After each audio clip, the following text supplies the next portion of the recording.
All right, let's get started. Can you hear me? Good morning, Christina. How are you? Sorry for the little delay. I'm having a little problems with my Adobe Creative Cloud. For some reason, when I got on my computer, it's telling me that my software has expired, so I'm dealing with that right now. We might have to kind of work around some things because of that. I've been trying to figure out what the heck's going on. Oh, you too? Yeah, I think something is definitely happening here. I was trying to find emails because I received an email from Sean in regards to this.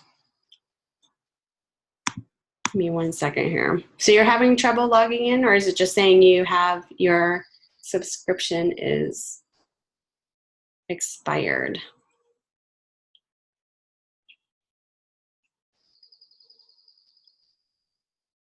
Okay.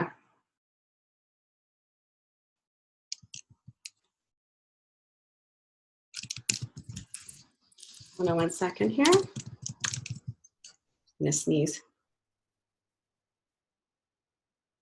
Oh, okay. Yeah, I'm not sure what's going on, but there must be something happening. Yeah, it's kind of like everybody's having these issues. I know I go through the school account as well, so whatever you guys are experiencing, I'm most likely as well. So I just have to contact him and see what's going on with that. Unless I don't know. It said something about trying to log in a different email address, so I'm going to try that. But I don't want to sit here and wait too long. Are you sitting here waiting for me? All right, well, welcome to week 4. You guys made it to the final week of this class. Pretty crazy. Oh, you're welcome. Yeah, I know it's been like a crazy week for me. So if I didn't get back to you guys in regards to emails, I know you, Christina, you sent me one earlier about another class. I didn't get back to you right away. So it's like the end of the week, beginning of the new week. It's always super busy for me. So try to get back to you as soon as possible about that. But you're welcome. Hopefully you guys are all in a good place. I had a lot of you guys turn in your work for week 1 and 2 that were missing after giving you guys an extension. Thank you very much. Yeah. Yeah, we talked about that. Yeah, so, you know, getting in that work is super, super imperative, especially this week because I cannot accept anything past the end of this week's deadline because grades are due. So make sure if you did not get in your week 3 work as of yet, get that in for possible credit. And then obviously you want to get your week 4 work done and completed and submitted as well. Did you have any questions before we start here?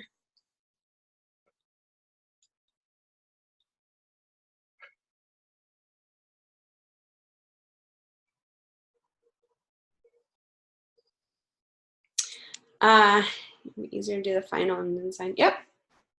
Yeah, I was going to explain exactly how to do that because it's a little confusing, possibly.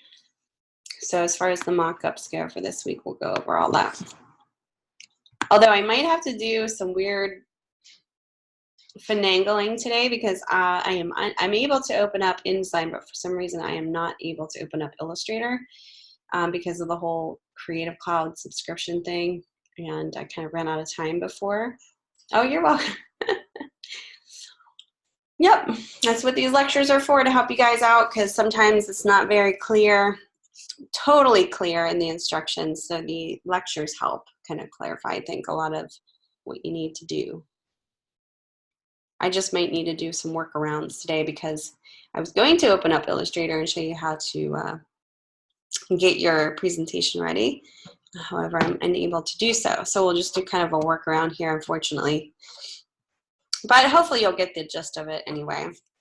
All right, so this week, learning objectives. Let's go ahead and go into Canvas and just go over some housekeeping. We're gonna have just to work around some stuff today. Take over your computer. That's okay. I don't think it's that big of a deal because I think what I'm going to show you is pretty self-explanatory. So hopefully it won't be too, you know, you guys won't be missing out on too much. It's just kind of how I built the screens. All right, so week 4, we're kind of concluding in week 3 what we're doing in week 4. Our learning objectives are what we're going to be walking away from this week. And this is from the discussion and the assignment and also assessment. You're going to be hypothesizing on the future of user experience in information design, incorporating, considering developing technologies and software.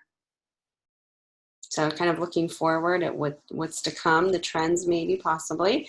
Develop a cohesive user experience interface that supports best practices of hierarchy and principles of design. It's kind of what your strategy was last week. You're kind of pulling all that together this week.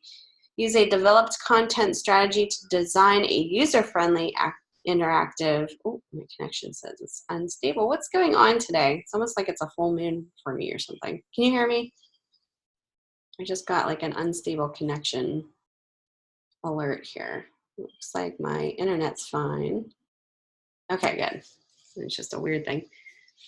All right, so yeah, you guys were to develop a strategy to make it user-friendly. So always think about that. If you were to walk up to your screens that you created, would you know how to navigate? Would it be clear to you what these buttons are about?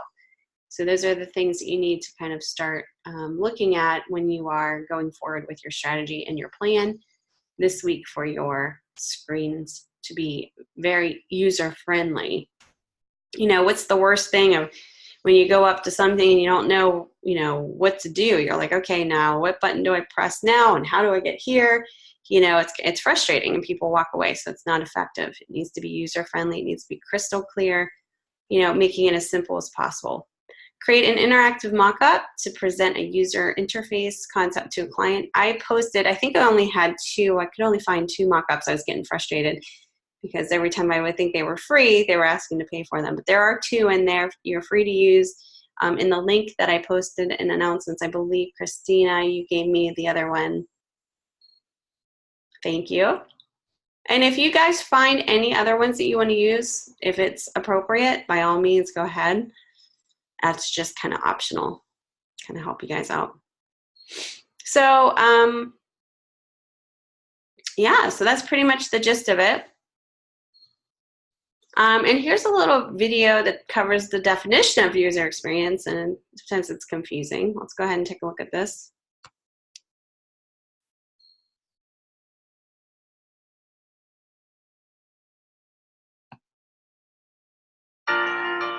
What is user experience?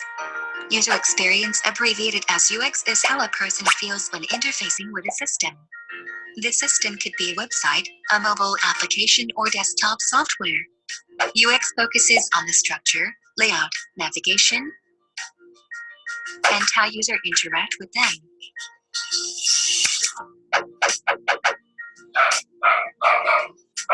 Do you know that 68% of users leave websites design UX? And 81% of UX problems can be solved by testing with 5 users. 44% of online shoppers tell friends about the experience online. 62% of customers face future purchases from past experience. User experience. Don't be easy.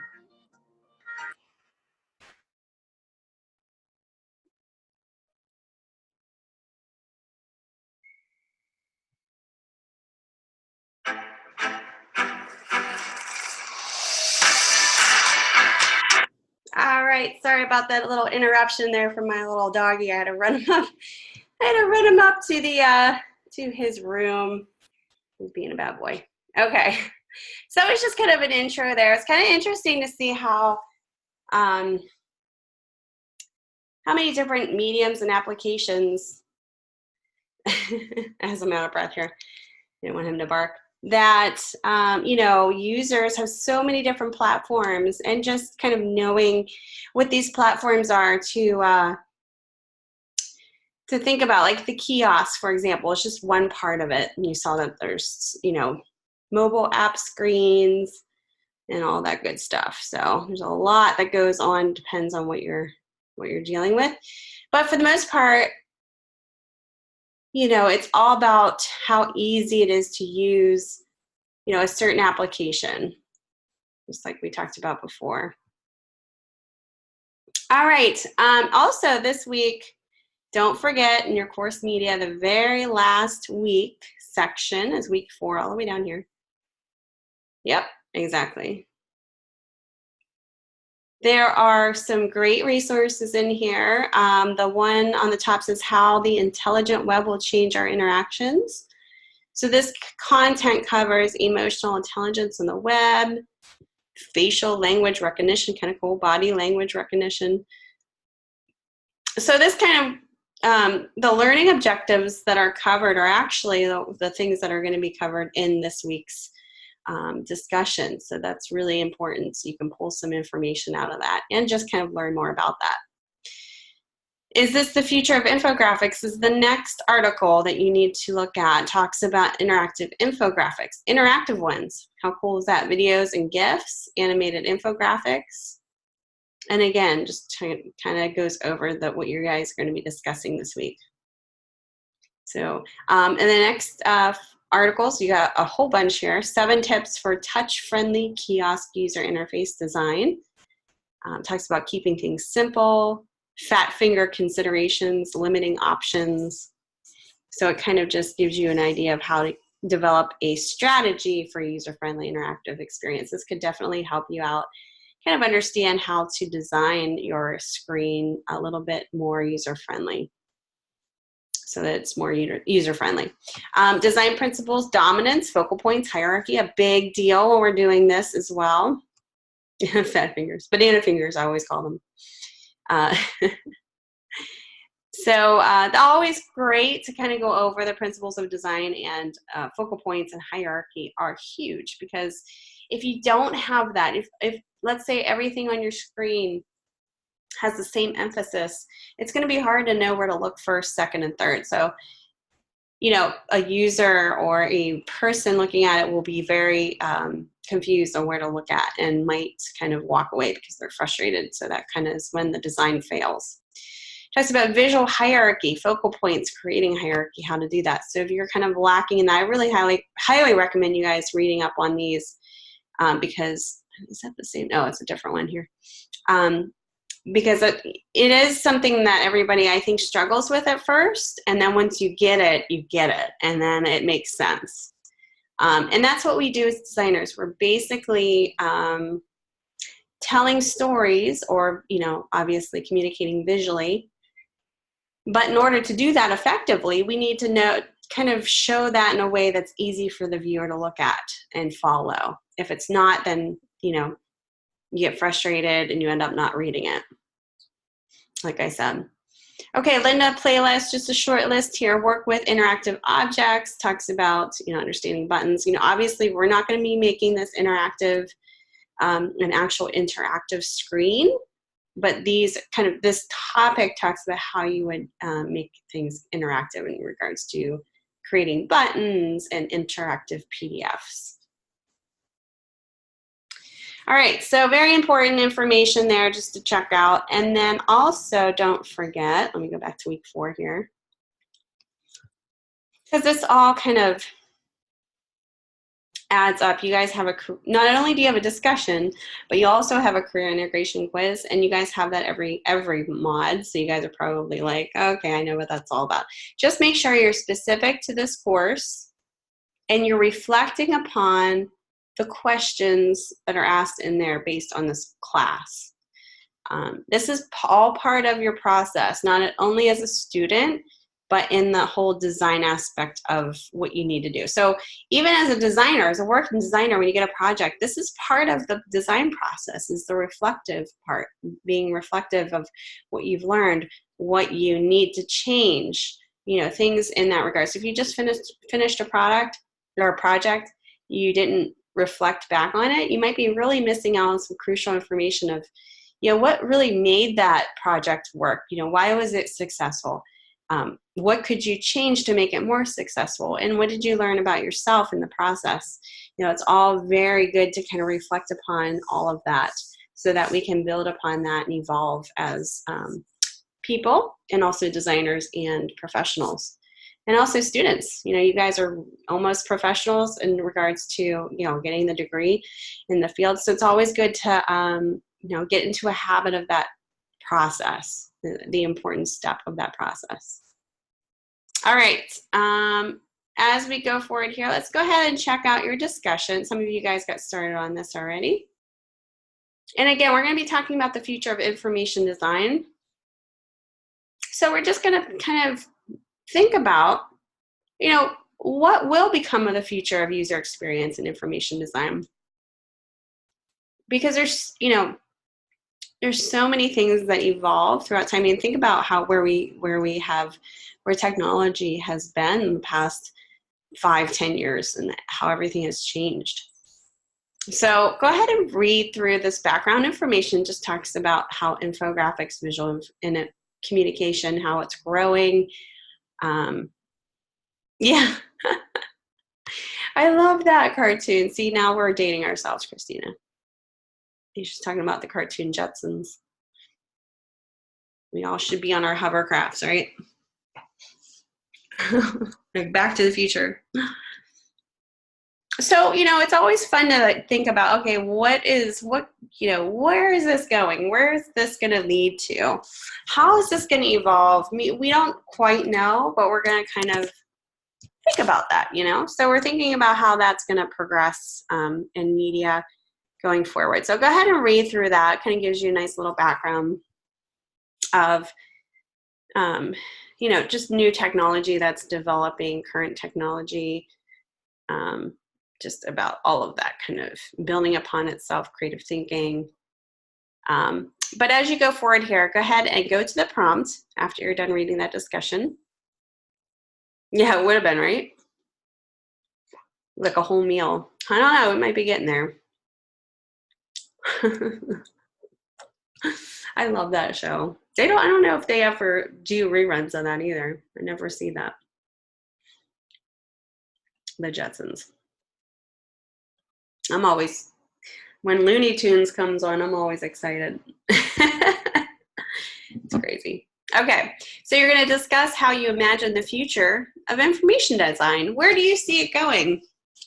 Maybe you're like, oh yeah, I could see this, like, almost like those movies where the holograms pop up in front of you. And, some of that is actually real and going on still today. It's just not as widespread and mass, in the masses as of yet. But imagine the future of information design. What do you foresee it as, and discuss it? Research 2, developing technologies, so upcoming technologies, and hypothesize on how they will affect the future of information delivery, distribution, and consumption. So when you say hypothesize, what do you think that means?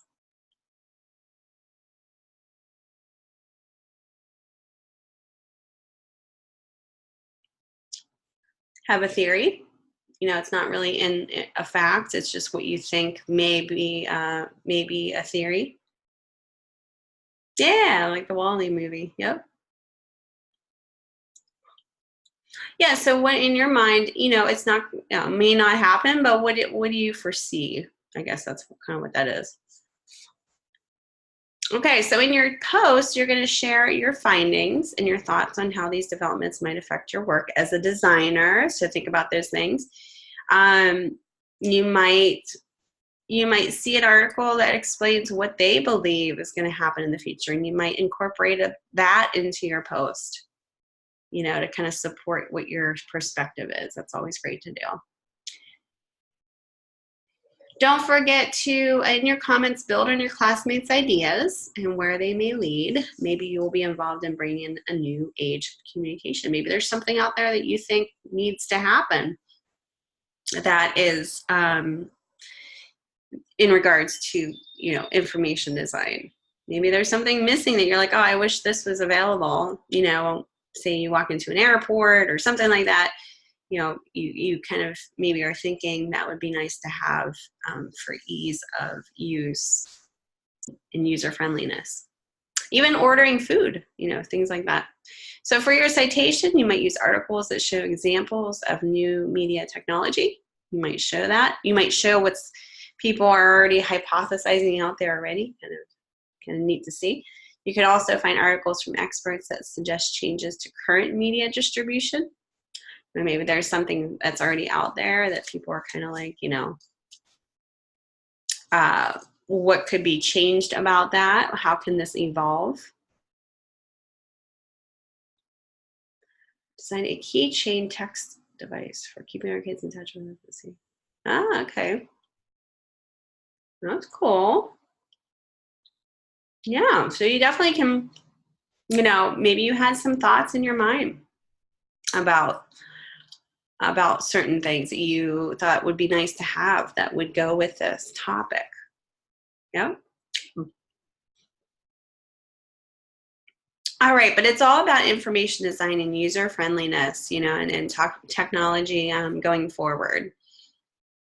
Okay, so how can that kind of, it's kind of neat to explore what may come and see actually if it does come. So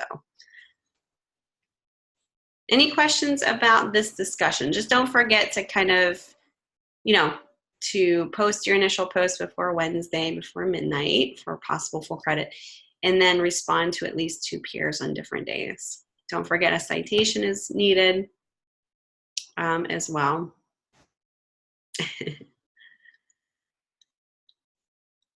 Yeah, so there's, I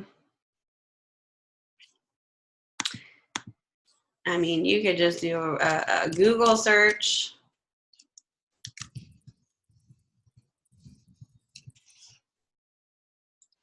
Rise of information here. Well, this is, now you have to kind of pay attention to the date, you know, this is 2014. So this is kind of cool. This is what graphic design will look like in 2033. And this might not be totally for, you know, user experience design, but you can kind of take a look. Kind of neat to see what other people are, it looks like it's, you know, kind of going back. So yeah, I mean, there's definitely some useful articles you can find online too. Here's one, what will a designer and their job look like in 2025? Kind of cool to take a look at. That was in 2017. Here's 3 trends that will define the future of infographics, but this was in 2011. So you just have to be careful of the dates. You don't want to be too far back, obviously. Future of information architecture, it's a little different. Future of design. So there's some stuff in here you definitely can take a look at. Or you can put future of user experience design.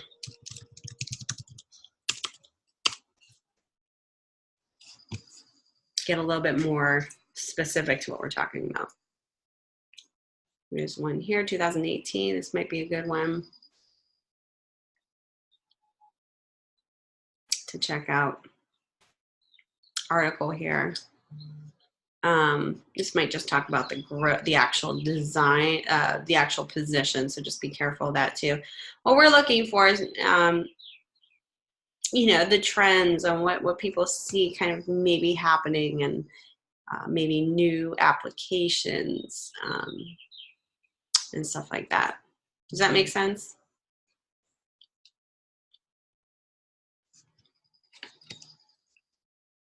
I'm sure you can find a ton of information.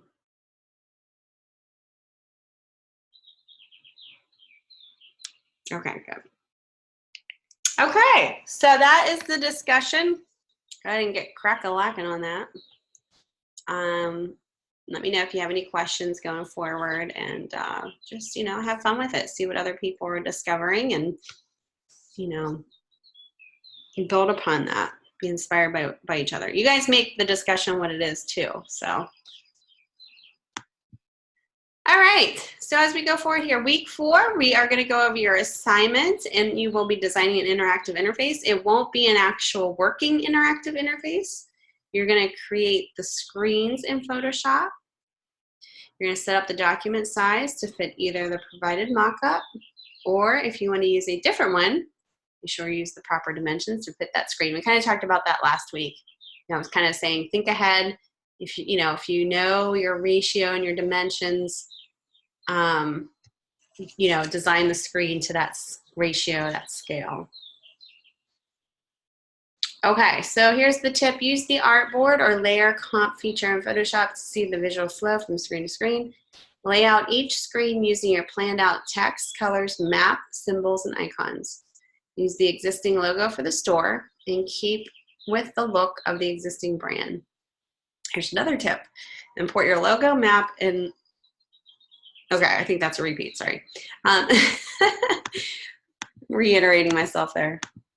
All right, so that is, I'm gonna go right into week 4 here so we can see a little bit more in detail this assignment rather than what's on my slide. Repeat. All right, so go ahead and read through the objectives and also the background information. It kind of goes into the principles of design as well, kind of keep in mind. So this week, you will use your content strategy icons from week 3's assignment to design the final screens and then show them in a mocked-up setting. And again, you have a provided mock-up that was given to you guys. Let's see here. Oh, it is given to you guys right here. So you can use that one, which is about 602 pixels wide by 392 pixels tall. Or if you want to use a different one, like we talked about, you can do that. You're going to lay out each screen using your planned layout text color. So it's kind of repeating what I just said here. Keep in mind the hierarchy of your elements to clearly guide the user through the interface. Make sure if you were actually going up to this screen, like how to navigate it. There would be no question on what button that you would need to push to go to the next screen, even if it were go to the previous screen. Save each screen as a separate file. Use the provided InDesign template, download here, and mock up the home screen on the kiosk. Optional, create your own layout composition in InDesign and use your own mock-up image, keeping in mind best practices for a clean and professional presentation. Combine the 4 screens and mock-up and save as a multi-page PDF for your submission. Okay. And then you're going to name your file as such for this submission. You're going to submit a multi-page PDF presentation of your screen and mock-ups for grading. Upload the PDF to your Behance portfolio site, copy paste the link into the comments just like you did before. And then you're going to email me a link to your FPA and then also me. So you're going to have 2 type of multi-page presentation of your screens and then mock-ups. All right. Let me go ahead and open up some past student examples first. And like I said, I need to kind of do a little bit of a workaround because I can't open up Illustrator, and I'm assuming I probably can't open up Photoshop either with my Adobe issue here.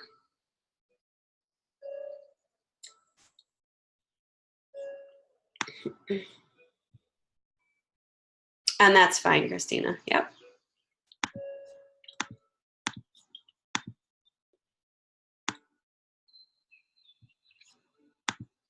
Okay, so here is a student,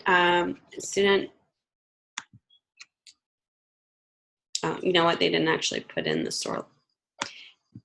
I would definitely take this out, store logo, and then obviously the student name would go here. But here's an example. You can do a cover shot just like this with the store logo. You could have the wording, say interactive Hobby Lobby or whatever your kiosk is. I would definitely not write store logo, just take that out if, obviously you're gonna have your store logo placed in there. And then you can put your name in there for your presentation cover page. Okay, so basically what this student did was it created these screens, which is kind of hard to see because there's no outline around this on the very right side, but this would be the home screen of the kiosk on the right-hand side here. It also even has a little description here. This is the welcome screen, the first screen you will see when you enter the kiosk. This is also the save screen. And then it's mocked up. It's showing as a mock-up on the left-hand side with how this would look in the actual kiosk itself. And then as you go forward, each screen is mocked up on the left, how it would look on the screen, and then the actual screen, flat screen on the right. So that's how this presentation is shown here. This is the store map screen that helps customers find what they're looking for. It has every section of the store and the location of the kiosk on the store map. Now you can see here, if I go back, you know that you're on the home screen because why? It's highlighted, right? You can see it's a change of color. So you know that that is press. Now what happens if you are colorblind and you couldn't see that? You know, there's people out there who are colorblind, right? So things that we need to think about.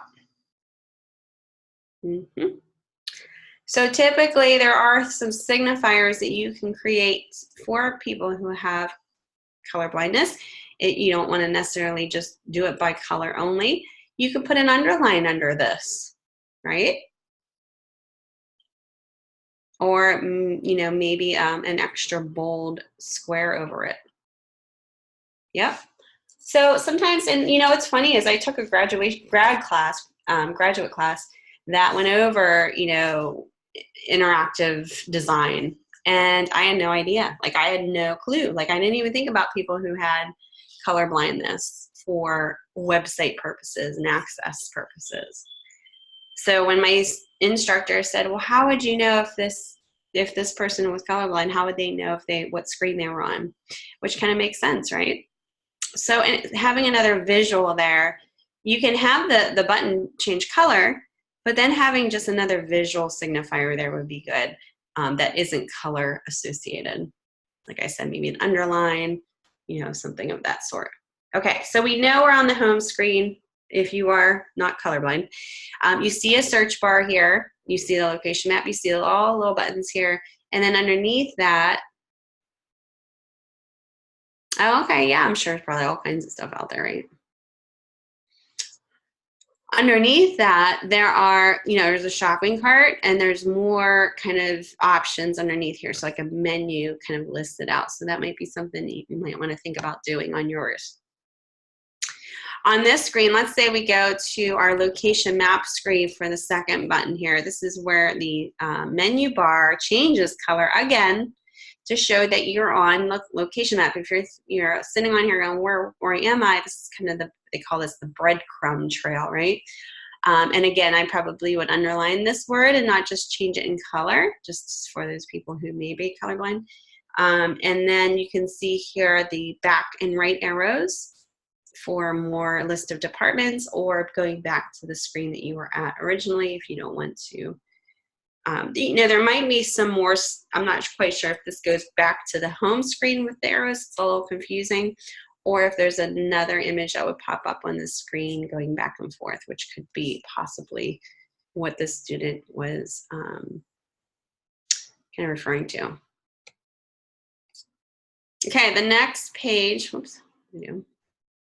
is the search feature. And again, you can see it mocked up here on the left.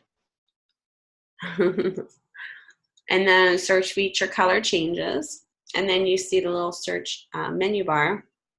And it actually talks to you. It says, what are you looking for today? And then it has, somebody wrote in candles. So where would this take you next? The last page here, for the student's last page, would be kind of the search result page. And it could be more than one image. A student decided just to put one. And it says here, you are in luck, it is here. So think about how you're talking to your audience. You know, just, you can do so in a way that makes it easy and fun as well. Very simple. Does that make sense? I'm going to open up another one here.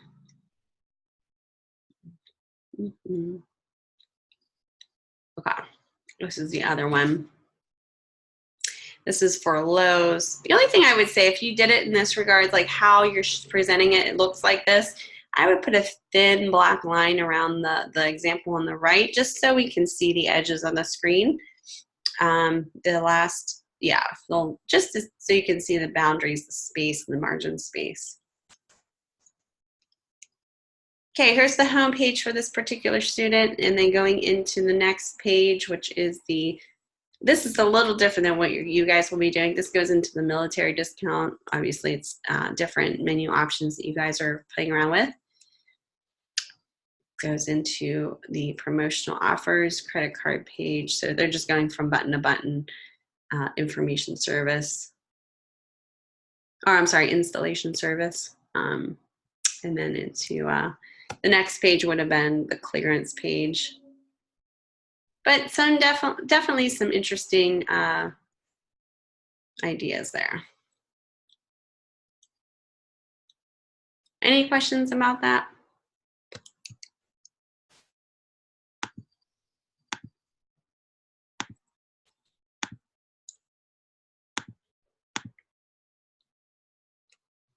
Okay. So what I'm going to show you here, okay, because I okay, so here's kind of where we're at. I cannot open my Illustrator right now. What I did was I'm going to try one more time to open it, but I don't think I'm going to be able to open it. I went into Illustrator. It talks about doing this in Photoshop. By all means, go ahead if you want to do that too. I can't open up Photoshop either. Fortunately, my Adobe's blocking me out of here. The only thing I can open up is InDesign at this point. Yeah, see, it's not letting me open up Illustrator. So what I'm going to do, I'm going to get that fixed too.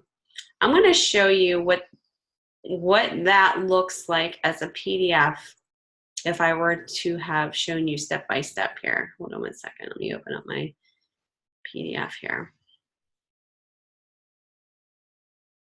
Okay, can you see that? So what I did was I just went into Illustrator.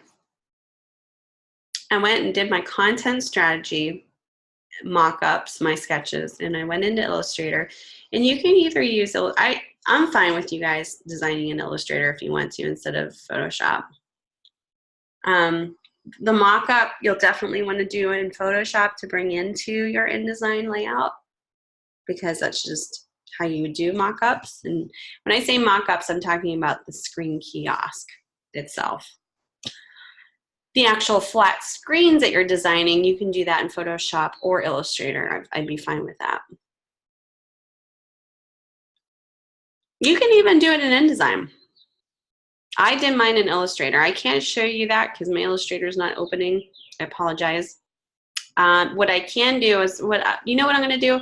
I'm going to give you an old link of the last time I taught this class, of a demo that I did that shows me doing step-by-step in Illustrator. That way, if you need to see the steps, because I can't show it to you now, you can go ahead and fast forward in my old, I say old lecture, I taught this recently. You can go through that if you need to, step-by-step.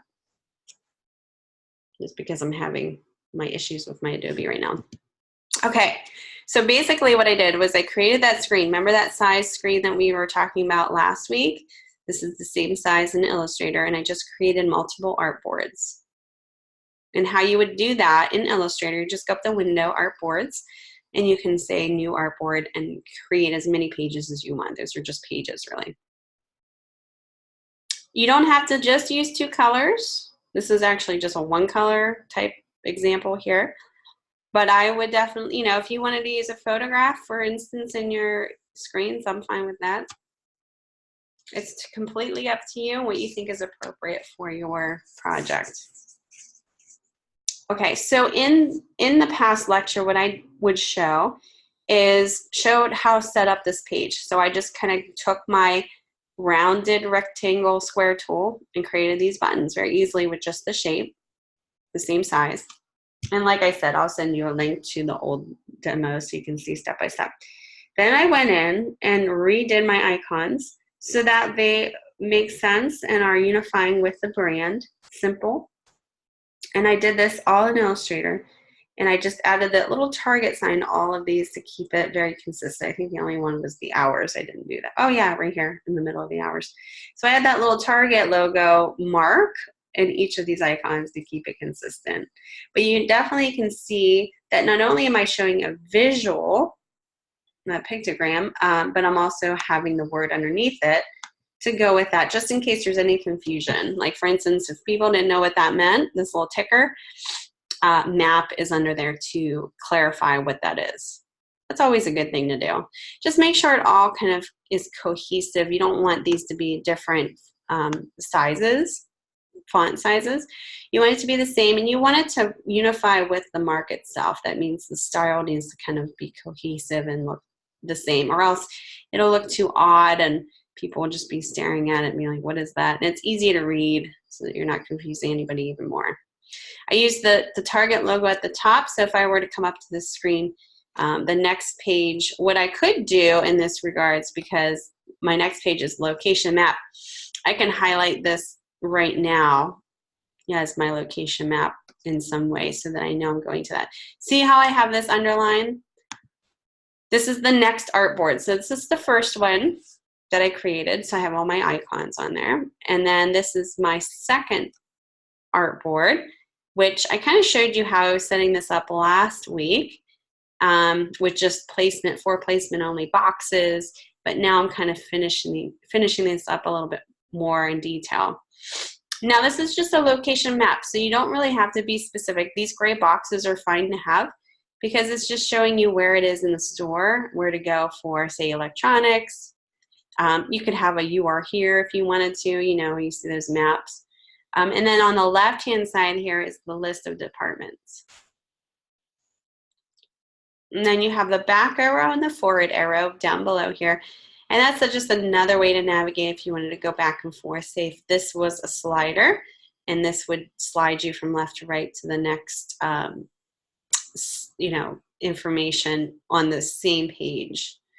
Or else you could just go, you know, to the next area of searching. Now the search screen, again, is a separate artboard. And you notice how the top, I'm keeping that top rounded corner rectangle very cohesive. It's cohesive with this whole button style. But, you know, I'm kind of keeping it cohesive on these pages so that it looks very similar and runs very smoothly together. Not only am I underlining, but I'm making the keyword bold and a little larger so that it pops up so you know where you are on this page. I have a little question here. What are you looking for today? Candles, and a little ticker, which is the logo, kind of nicely unifies the whole thing together. And then just a little explanation. The search feature helps you find products. Please type in the product you were searching for above. Again, very cohesive. Left them just like we did on the previous page. It looks very similar on this page, Target at the bottom. Yep, I could do that too, yep. You could change the search bar where you have rounded on the edges too, yep.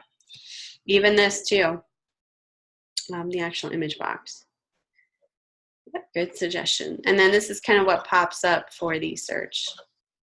No, go for it. I'm all for critique, suggestions.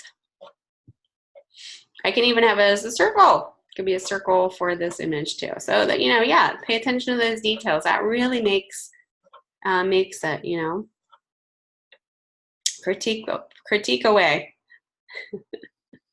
But you can see that, you know, if you say, oh, I don't know where I am on this page, that's, you have to start thinking. Let's see how the logo just jumped there. It shouldn't jump.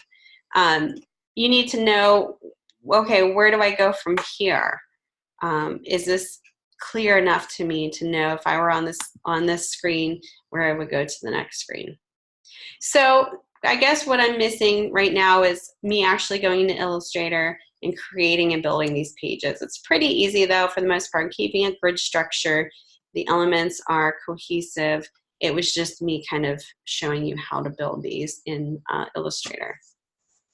Go all circles. There you go.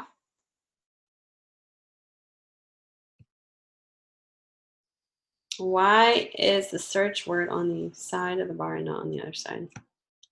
You mean on this side? I guess I was just going with, like, if the cursor was here, it would add more words to it and go to the left. But either way is fine. Whichever you think makes sense. You might even look at other search menus and just see what their trend is. Kind of how they do it. Let me see if actually, now that you got me thinking here.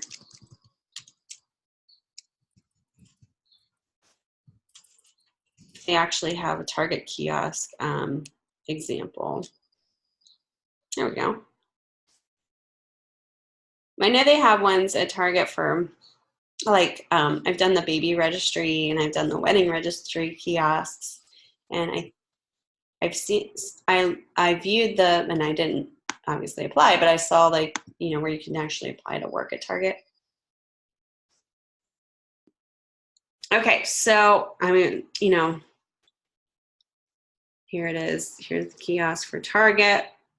Even though, you know, when you go purchase your own, you go through the line of, you know, you're the actual cashier.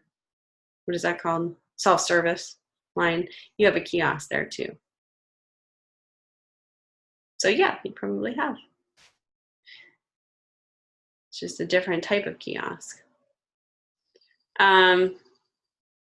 Yeah, like this one here. What category? Oh, okay, yeah. So you might want to, yeah, you might want to check out like kiosk screens. You might even go to Target and do some research.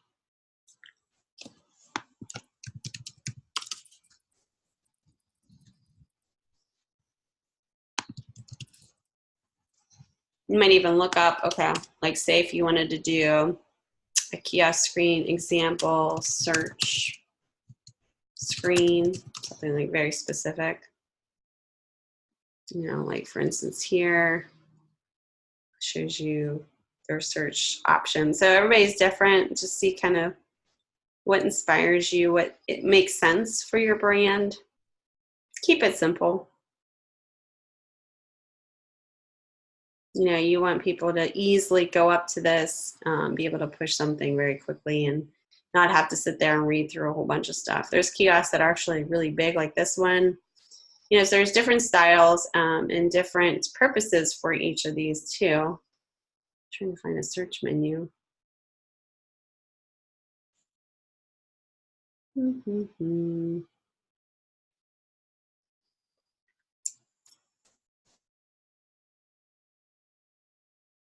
Yeah, so I mean, it really is depending upon what it is, what brand it is, and, like, you know, the purpose of it. But anyway, you can get some, you know, some inspiration there.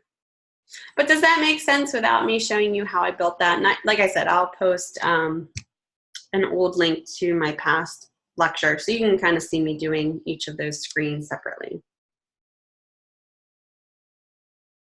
So is the price checker at Walmart under the line kiosk? Yeah. Because it's interactive, you go up to it, you know. Just a different type. Okay. So I created this in Illustrator. You're just looking at a final PDF right here. So if I were showing this to you in demo, I would show you how to save this out as a PDF. And then I save this out as JPEGs. So each of these 4 screens I saved out. It just did like a file export and saved it as JPEGs. And why did I do that? Because I'm going to be placing those into my final presentation. So this would be your first PDF that you would submit with your flat screen. So you would see 4 flat screens like this. So I'll go through and take a look at these. The next screens would be kind of what you saw in the example that I showed you. So I went ahead, let me open up InDesign here. So I went ahead and created an InDesign file, a new one. And this one, I just made 11 by 8.5, but I did it landscape.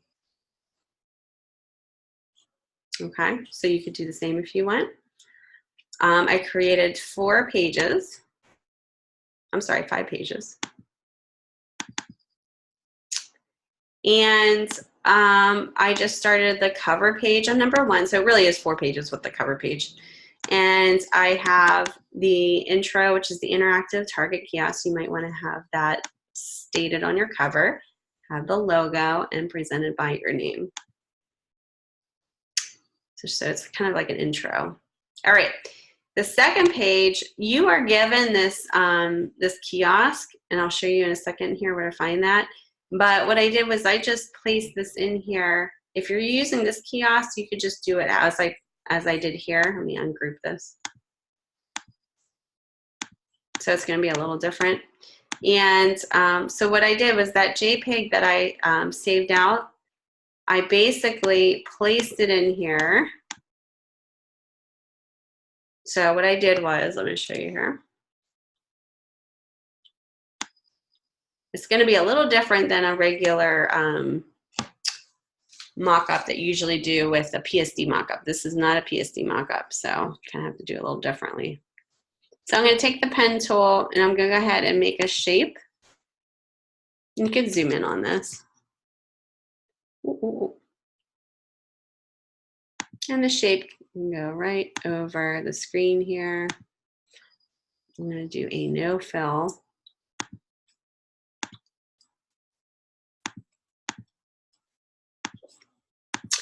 And now I'm ready to place my image in here. I just created this closed shape with the pen tool.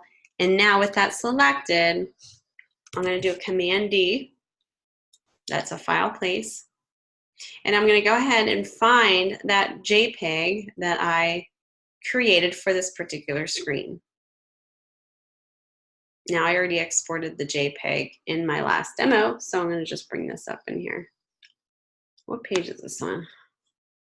I'm going to do the home screen. All right, so I did a file place, Command D, and you notice how it's like way too big, right? Because it's a bigger image. So now what we're going to do with that selected, we're going to go to Object Fitting, Fill Frame Proportionally.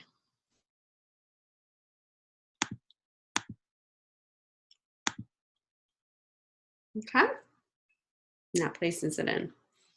So if you're using this kiosk, that's kind of how you would place that in. And then I created a an outline of a rectangle. And this is, let me show you what size this is. Yours might be a little different. So mine is about 6.5 by 4.25. And I wanted to do it in the same ratio. So it's not the same size as what I did in Illustrator, but it's the same ratio. I just kind of scaled it down. And then I did a file place.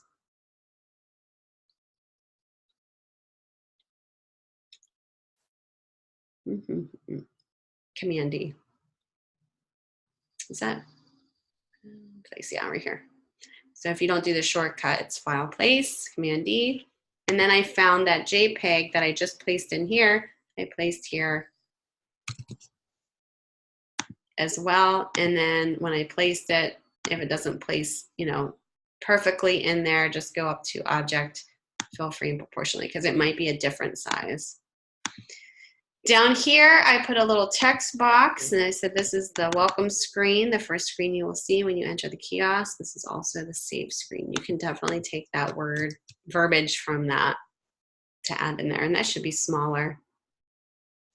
Whatever you do on this page, you want to just copy and, you know, before you create all your pages, I would do your first page, which really is the second page after your cover page, and I would just duplicate that to the next page, okay? And the reason why is everything will stay the same position, everything. The only thing you're gonna change up is what's inside here. So for instance, this will be different, but it's the same size and everything as this page. So you're just gonna go in here and place the JPEG of the next screen that you created. Make sure you have a thin black line. I put a little stroke on mine. Place in your second screen. Duplicate that. Do the same thing for this screen. So basically you're just importing those JPEGs into your presentation. You're showing the flat screen, how it would look, and then also how it would look in the mockup. Now, if you're doing a different type of mockup, like in Photoshop, do that in Photoshop and then bring it in. So you would just go File, Place, bring in and you would save it out as, I would save it out as a JPEG once you're done, so it's not a huge TIFF, and you can place that anywhere. It doesn't have to be designed just like this, but you know, yes, this is InDesign. So I did the screens in Illustrator. Yeah, you could do the screens in InDesign too, because I think originally last week I started the screens out in InDesign, like the strategy of the mockups. So if you just want to keep going with that, that's fine. All you would need to do is export them out as JPEGs just like you would Illustrator, and then you can place them in. It'll be easier to do it that way just because you're not copying and having to like downsize all of your elements together. You're kind of making a flat file to resize. Does that make sense?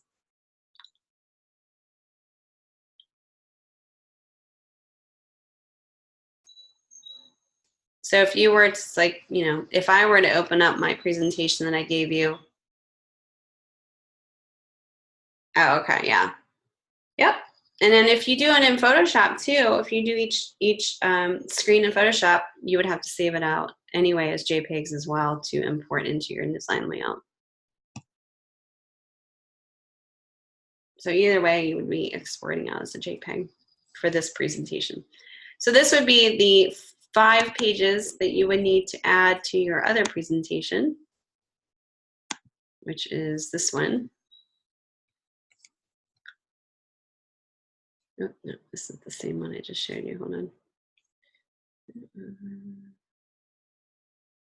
And what I'm going to do is I'm going to give this template to you guys.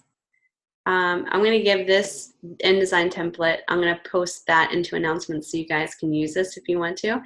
If you decide, you know, obviously if you're not using the kiosk, just go ahead and delete this whole thing and put yours in there, okay?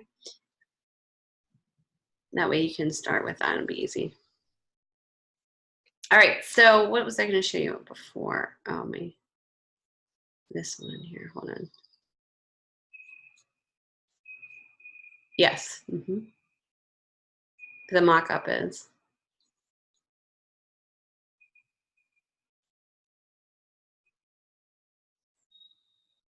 Oh, it is in the assignment download, that template? Okay, I didn't check that out yet. Okay. All right, good. All right, so that's good though, because I think I created that template, but I didn't know they implemented it into the actual course information. I just thought that was the kiosk. So I'll take a look at that. So we started out showing you how to design the screens, right? So you have your 4-page PDF here. And now what you're going to do is you're going to add this PDF, not this one. I'm sorry, this one. Good. Good to know. So this will be the second part of your PDF. So you're going to combine this PDF with this one.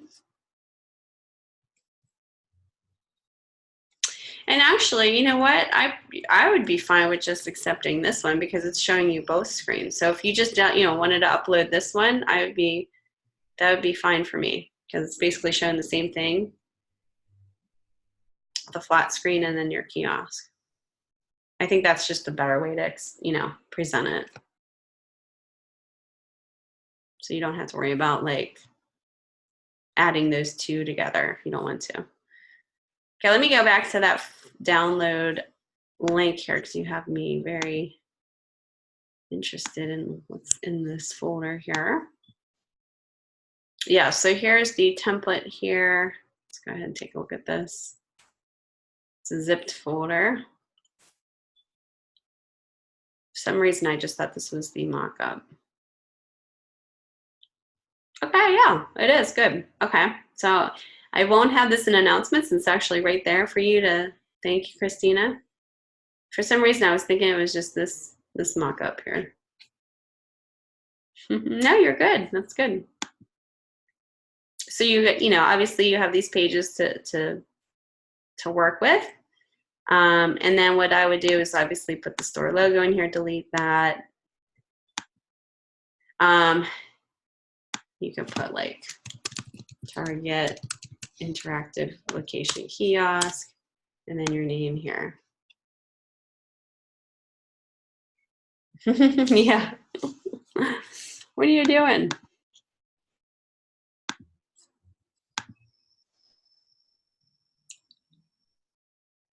All right. Now, the only thing about this I wanted to point out here is it says upload the PDF to your Behance portfolio site. Behance doesn't take PDFs.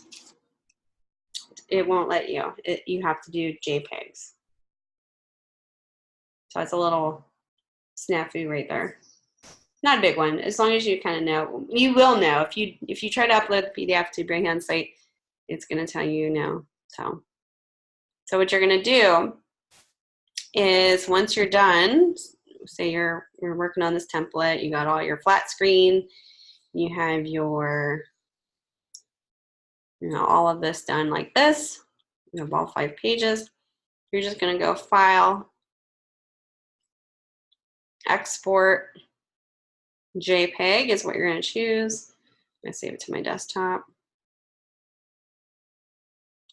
All pages.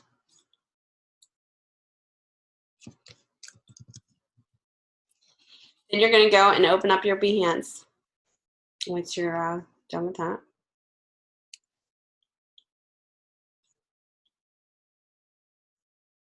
You're going to go to create a project.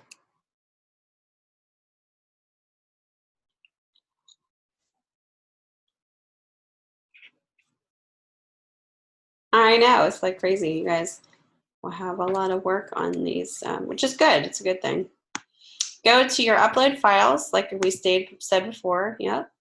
And I believe you can do a shift selection, so you can select all 5 if you hold down the shift key and hit open. And there you go. So that's kind of what it will look like.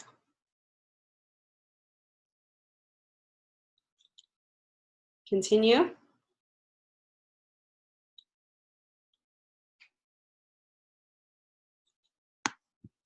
It's asking me to upload an image. I'm just going to open up the first one here.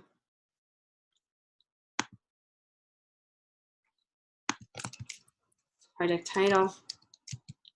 We're going to name this Interactive Kiosk.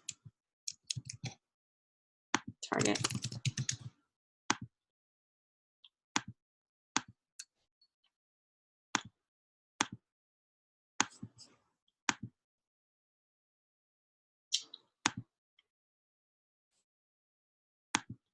Let me cancel that sound here.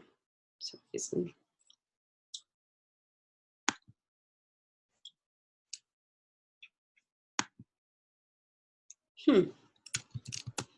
Might have to do a screenshot here. Target kiosk. Let me do a screenshot of part of this.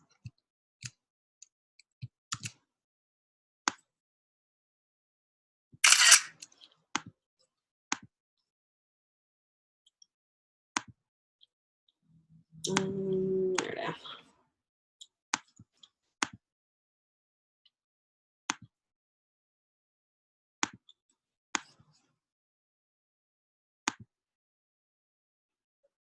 Oh, awesome.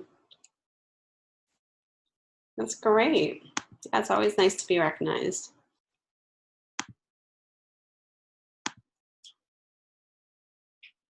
Let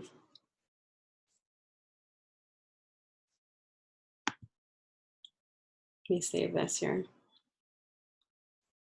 There was something about this that I needed to do, and I can't remember what it was.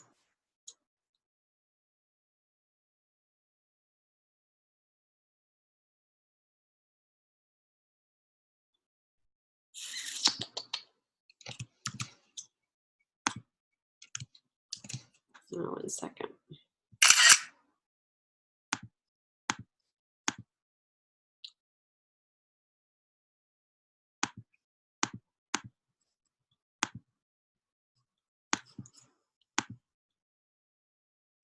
There we go. So it has to be a certain size. Let me zoom in here.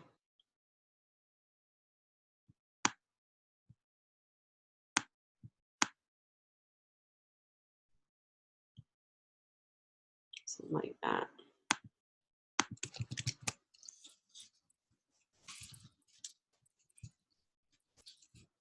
Interactive kiosk. Crop and continue. And then you can add your creative fields.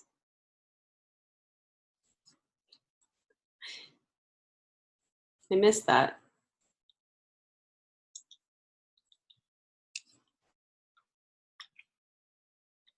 Who's calling me an angry typer? That's funny. Probably sounds so loud to you guys. I'm just graphic design. Let's see here. Interaction design might be a good one to do here. Icon design. I think they only allow you to do 3, so.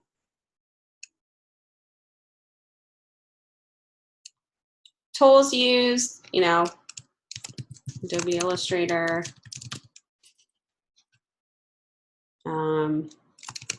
Adobe InDesign, and Adobe Photoshop to be added. And then everything else looks good. Publish.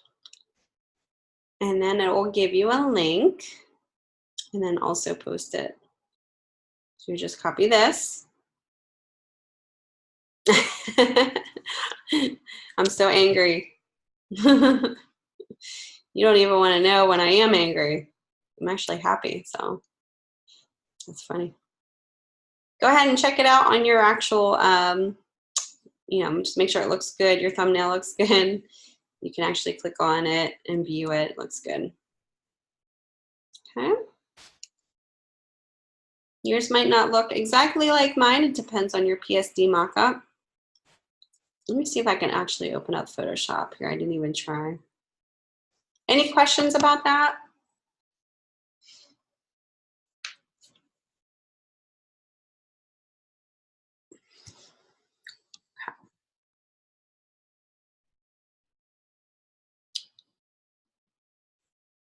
Yay, it looks like I can open up. I can open up my Photoshop. It's just for some reason not letting me open up Illustrator. Okay, so what I'm going to do is I'm going to just open up this kiosk here real quick. Just to, if you decide not to use the one provided in the downloads folder, you just say you decide to do your own mockups. This is what I would do. Just kind of show you real quick here. All right, so open up your PSD mockup. You're going to open up this in obviously Photoshop. Let me reset my boards here. Hold on 1 second. There we go. Okay. You're going to want to pull up your layers, which, where's my layers right here? That's history, sorry. Must be hiding behind my, there we go. My search menu there. My chat box was hiding it. Somewhere in the PSD mockups, you'll notice it'll either be highlighted or it'll tell you, click here.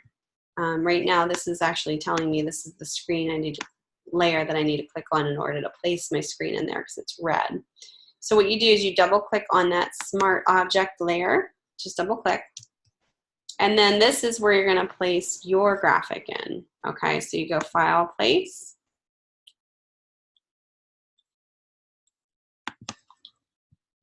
And, you know, I'm going to place my JPEG that I saved out as.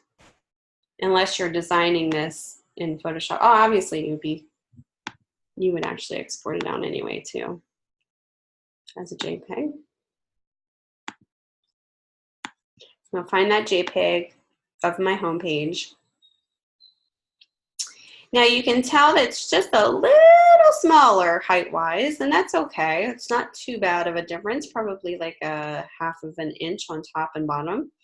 But if it's like a significant difference and it shows and it looks weird, like say if this was a background color of black and then you see white up here, you know, obviously I would just do black, fill in the background with black so then it matched it better. This is no big deal. I'm going to delete this layer just because it works. The only thing is now, because I deleted that last layer, what I want to do is just fill this with white. So I'm just going to create a new background layer and go ahead and fill it with white. And I can merge those layers if I want to. I'll just make sure it all kind of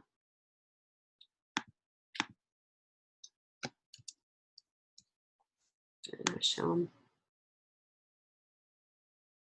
Okay, so then I can merge, flatten this image out. Okay.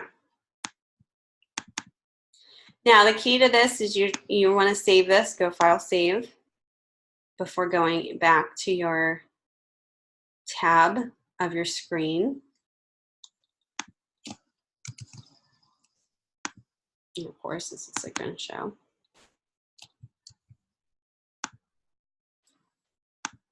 Hold on 1 second, I have something. There we go. And boom, there you go. So once you save it and go back to this layer, it's going to pop it right in there, and there's your kiosk of your home screen. Has a nice little highlight over it. It looks realistic.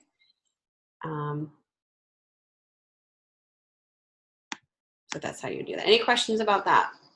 You know, obviously yours might look different if you're doing a different kiosk.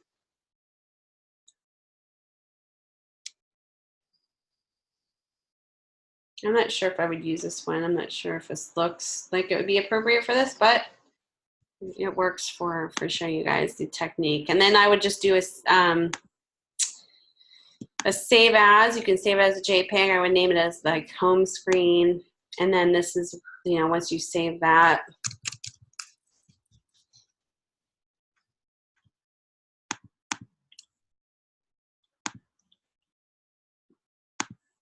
you go back to InDesign. So if you weren't using this kiosk,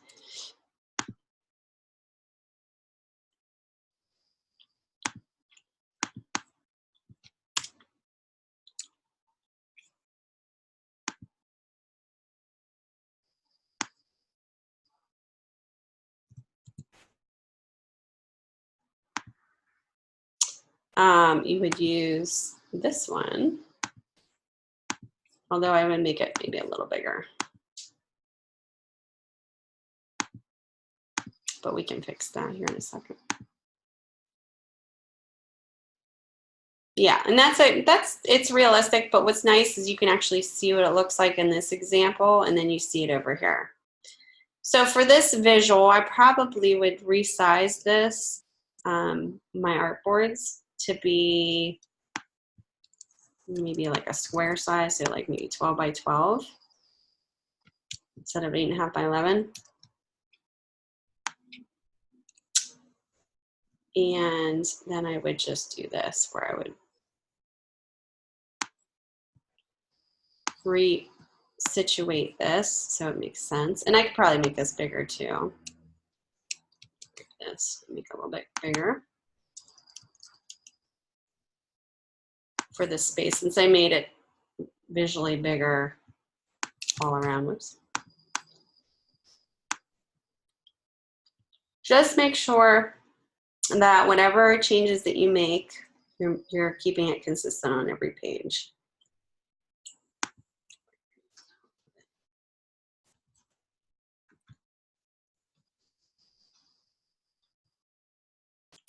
Oops.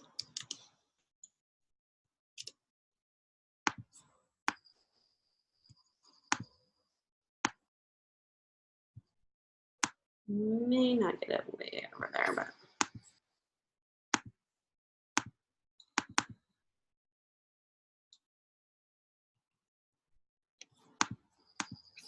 And then you can put, if you want to keep it consistent with like the stroke, you can keep it very thin black stroke around that too. You can even put a drop shadow on this.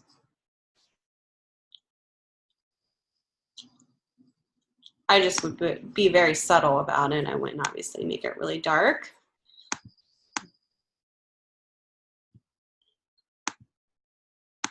So I would keep it really, really light, but kind of pops. You can reverse this too. You can be the mock-up on the top and the screen on the bottom, you know, whatever you think. But either way, just make sure you're, you know, keeping it aligned and it's consistent on every page. So I'm being mindful of my margin space and group this.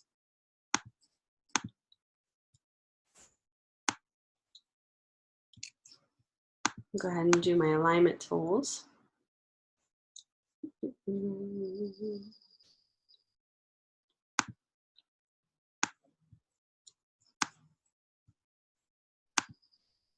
And just make sure it's centered.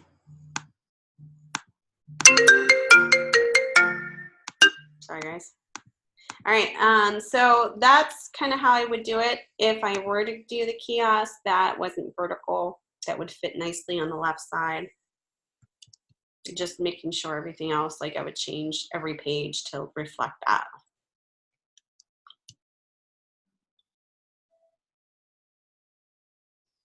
So that's how you would export, you know, your PSD mockups to, you know, place into your presentation. Any questions about that?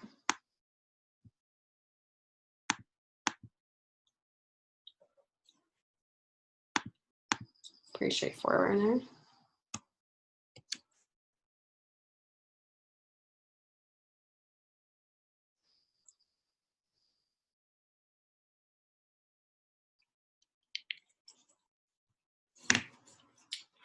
Okay, so don't forget, part of that is, you know, once you're done, not only are you submitting your PDF, but you're also submitting your what? Behance.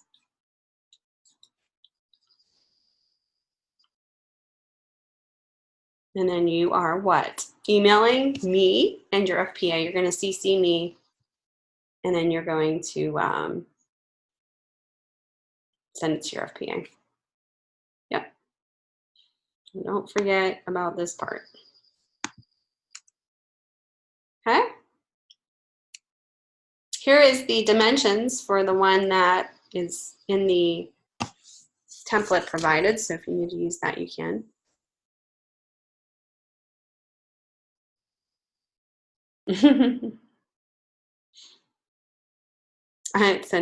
I will miss this class part. Aw, that's so sweet. Oh, we still have one more lecture to go. So class isn't over yet. And I had a lot of people in my last mod that I was teaching. I was 243. You guys were in this class, which is great. It's great to see you guys all the time.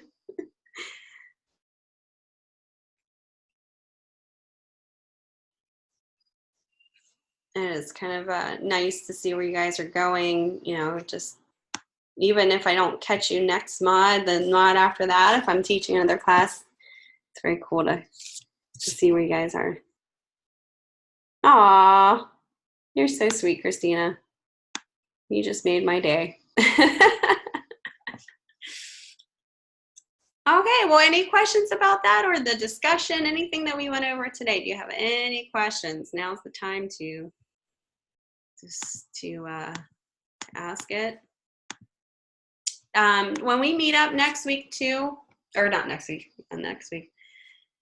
When we meet up on Thursday, if you're working on anything, even if you're not finished, you can bring it in. We can take a look at it and you guys can get some extra feedback if you need to or need it.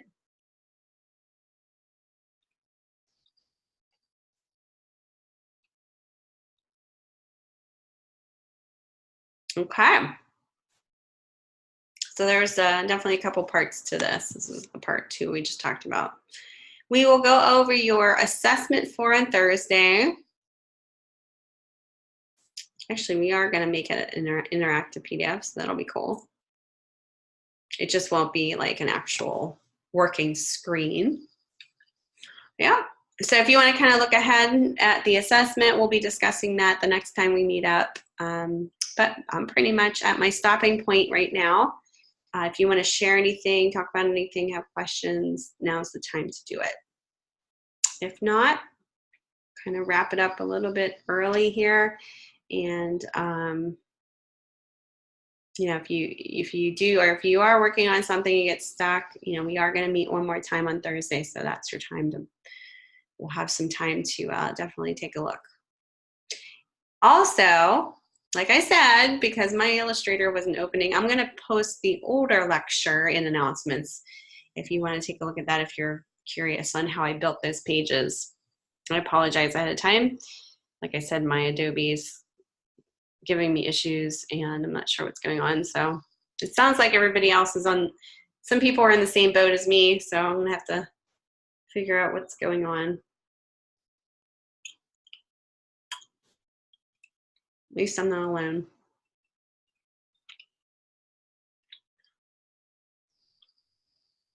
Yep. I was just going to email them. I'm going to actually try to, I had 2 school email addresses, so I'm thinking that maybe the other one might be the one I need to use, but I didn't quite have time. You know, I logged in very quickly, opened up my computer, and then realized, hey, it's giving me the, you know, this message saying I can't open up my application. So we'll figure it out. All right, guys. Doesn't seem like you guys have any other questions, so I'm going to kind of wrap it up. You guys can leave early and start working on your stuff. The horror message of doom. That's right. You have, it didn't even give me, you have like 2 days or 7 days. It was like, you can't access this. So thanks for the heads up. So I wonder if I put in the right or incorrect email address. That was the one thing a lot of students were doing, was not putting their correct email addresses in. Because I don't know about you guys, but I have probably 4 other Apple ID email and passwords. So it gets confusing. So if you log in with the, you know, it's not the correct one that you have the subscription through, you may have problems. So it was one of the things to troubleshoot that I need to do. All right.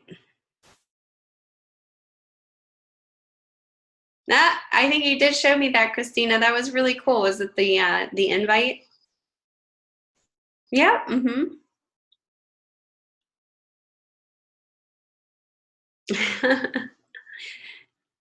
Yeah, you did a great job.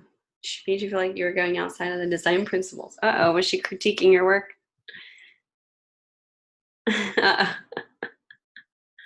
You have sometimes family could be your worst critic, so just kind of keep in mind, you know.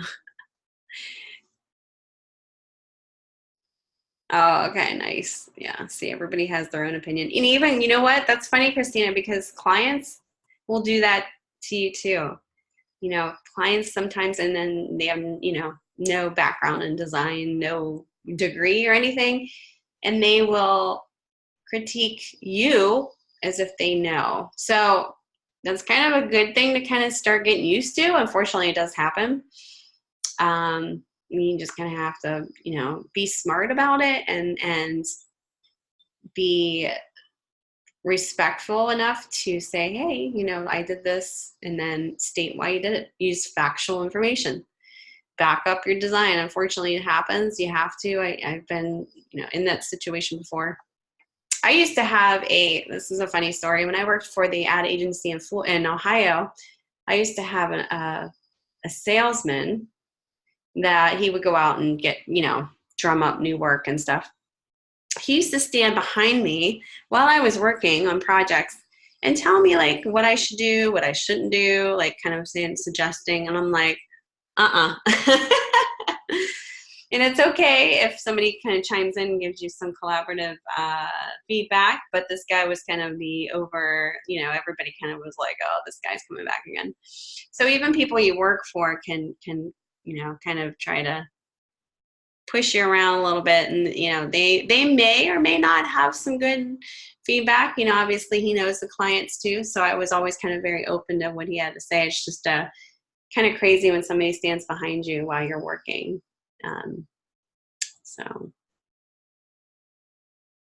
Oh, okay. You will always have that though. And even like your actual client itself may, I've had clients that are like, oh, just, put all this information in the ad. And it's like, it's too much. It's too much information. And as long as you can tell them this isn't going to work because of this, they need to trust you. That's the way to go. Say why it won't work. Why doing that may not be the best choice. And using factual information, just kind of explain it to them. Some people get it. Some people trust you, and some people just don't. They think they know better. But it's just one of those things that you'll always kind of probably run into, unfortunately. You just kind of have to roll with it. So, but keep on keeping on, you guys. Stay, this is the beautiful weather's coming. Get outside when you can. Take a break. Get those projects done, but definitely go out and make sure you're getting some sunshine and end this course strong. All right, guys, I'm going to wrap it up today. It's great having you guys in here. Let me know if you have any questions, and I'll post that older lecture in announcements for you guys to take a look at if you have any more questions. Sound good? All right. Yeah, sounds good. All right. Enjoy your day, you guys. I will see you on the discussion boards. All right. Have a good one. All right. Bye.